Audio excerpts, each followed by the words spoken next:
El pastor que mató a su esposa para quedarse con su mejor amiga. Marianne Kelly Carmo dos Santos nació el 18 de febrero de 1992 en el estado de Santa Catarina, Brasil. Creció en una familia de origen humilde, en un entorno marcado por el trabajo constante y una fuerte presencia religiosa. Desde joven fue descrita por familiares y amigos como una mujer reservada, dedicada y profundamente creyente. Completó sus estudios básicos en escuelas públicas de su ciudad y, ya en la adultez, trabajaba de manera intermitente en actividades comerciales mientras se dedicaba al cuidado del hogar. Su personalidad era tranquila, evitaba conflictos y tenía como principal proyecto formar una familia estable. En ese camino conoció a Joedson Alves de Souza, conocido en la comunidad como pastor evangélico, con quien contrajo matrimonio y comenzó una vida marcada por la rutina religiosa y la exposición social dentro de la iglesia. Joedson era visto por los fieles como un hombre carismático, de discurso firme y presencia constante en los cultos. Predicaba sobre fidelidad, disciplina y obediencia. Sin embargo, en el ámbito privado mantenía una relación paralela con otra mujer, hecho que se convertiría en el eje del crimen. De acuerdo con las investigaciones posteriores, el pastor deseaba continuar esa relación sin enfrentar un divorcio que afectara su imagen pública y su posición dentro de la congregación. Para ello, comenzó a planear la muerte de su esposa. El día 16 de abril de 2021, Marianne salió de su casa como cualquier otra jornada. Testigos afirmaron que no mostró señales de nerviosismo ni comentó conflictos recientes. Esa fue la última vez que se la vio con vida. Horas después, su familia intentó comunicarse con ella sin obtener respuesta. Al día siguiente, su esposo denunció su desaparición ante la policía, declarando que ella había salido y no había regresado. Su actitud fue descrita como serena, demasiado controlada para alguien que decía no saber dónde estaba su esposa. Las cámaras de seguridad comenzaron a revelar inconsistencias. En los registros se observó el vehículo de un hombre vinculado al pastor circulando por zonas alejadas en horarios inusuales. También se detectaron movimientos telefónicos que no coincidían con la versión entregada por Joedson. Mientras tanto, el cuerpo de Marianne fue encontrado el 18 de abril en un río del municipio de Salete. Estaba desnudo, presentaba signos de asfixia y golpes, y no había indicios de que hubiera llegado allí por sus propios medios. La autopsia confirmó que la causa de muerte fue asfixia mecánica, descartando de manera definitiva cualquier posibilidad de accidente o muerte natural. El informe forense detalló que la víctima presentaba signos claros de compresión en la zona del cuello, compatibles con una acción ejercida por otra persona, además de hematomas en distintas partes del cuerpo que evidenciaban forcejeo previo. El peritaje también determinó que Marianne ya se encontraba sin vida o en estado agónico cuando fue arrojada al agua, lo que reforzó la hipótesis de que el río fue utilizado únicamente como medio para ocultar el crimen. La ausencia de heridas defensivas profundas llevó a los investigadores a concluir que fue sorprendida o inmovilizada rápidamente, sin posibilidad real de escapar, lo que indicaba una acción planificada y ejecutada con ventaja numérica o mediante engaño. A medida que avanzó la investigación, la policía descubrió que Joedson había mantenido contactos constantes con un hombre y una mujer que más tarde serían identificados como los ejecutores materiales del asesinato. Los registros telefónicos revelaron un intercambio intenso de llamadas y mensajes antes y después del día del crimen, así como la eliminación de conversaciones clave. El análisis de geolocalización ubicó a los tres en zonas coincidentes durante las horas críticas. Además, se comprobó que el pastor había ofrecido una suma de dinero a cambio de la ejecución del asesinato, monto que, según la investigación, ascendía a varios miles de reales.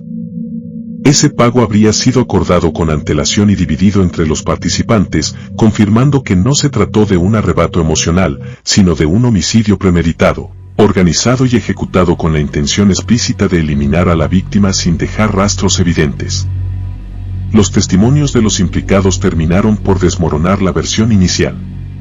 Uno de ellos confesó haber participado en el asesinato y señaló directamente al pastor como autor intelectual. Describió cómo Marianne fue llevada con engaños hasta un lugar aislado, donde fue inmovilizada, asfixiada y posteriormente arrojada al río para simular un accidente. La amante del pastor también fue detenida, acusada de colaborar en la planificación y en el encubrimiento posterior. Durante el proceso, se revelaron contradicciones graves en el relato del líder religioso.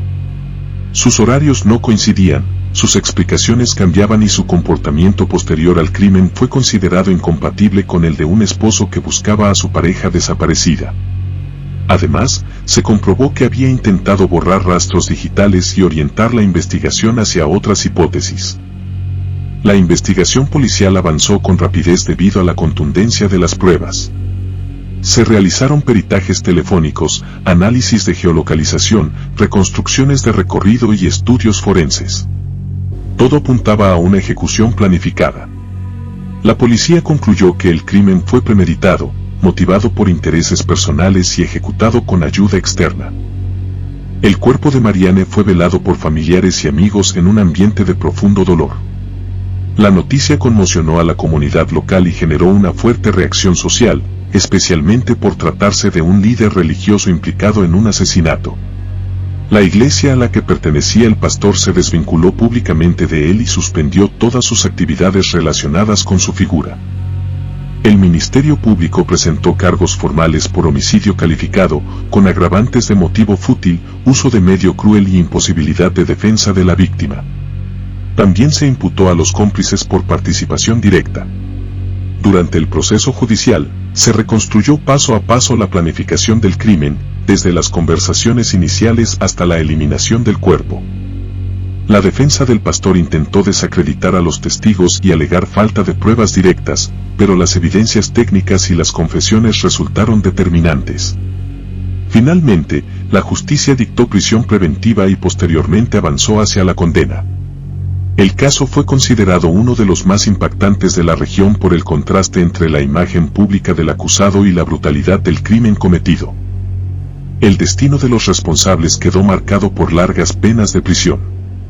El pastor fue señalado como autor intelectual y condenado por homicidio calificado. Sus cómplices recibieron penas acordes a su grado de participación.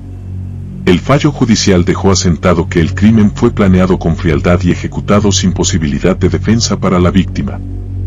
El asesinato de Marianne Kelle Carmo dos Santos dejó una huella profunda y duradera en su familia, que no solo tuvo que afrontar el dolor irreparable de una muerte violenta, sino también el peso de ver su tragedia expuesta ante la opinión pública.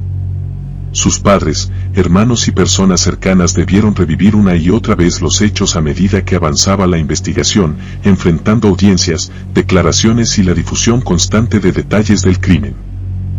La ausencia de Marianne transformó de manera irreversible la dinámica familiar, marcada desde entonces por el duelo, la indignación y la búsqueda de justicia. Cada avance del proceso judicial fue vivido con una mezcla de esperanza y angustia, mientras intentaban comprender cómo alguien tan cercano pudo planear su muerte con frialdad. Para la sociedad, el caso se convirtió en un símbolo de alerta sobre la violencia que puede esconderse detrás de fachadas respetables, discursos religiosos y posiciones de autoridad moral. La figura del pastor, tradicionalmente asociada a guía espiritual y confianza, quedó profundamente cuestionada, generando un debate amplio sobre el abuso de poder, la manipulación y la doble vida que algunas personas sostienen en silencio. El crimen sacudió a la comunidad local y trascendió fronteras, despertando temor, indignación y reflexión sobre la vulnerabilidad de las mujeres incluso dentro de entornos que aparentan seguridad y fe.